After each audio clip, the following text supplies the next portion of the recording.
if yourself and myself sit down and have an hour-long podcast about self-awareness, and someone listens to that, and then they can go away and actually just be curious, think about that.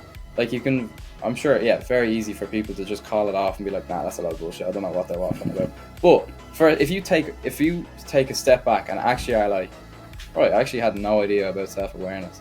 Those lads talked about it for a little bit, and now I want to like look into it a little bit more and learn about it a little bit more, and then start using that myself to try and become a better person. I think that's the way we're gonna like design these podcasts. There's always going to be a specific takeaway from a podcast. It's going to be designed in a way that there's one or two core takeaways from each podcast that you can take away. Because if we're just going to load people with a load of information, then it just becomes too concentrated, you know? If we're talking about 10 different things in a podcast, it's impossible for anybody to implement those 10 things within the next like week or so, like as they begin to work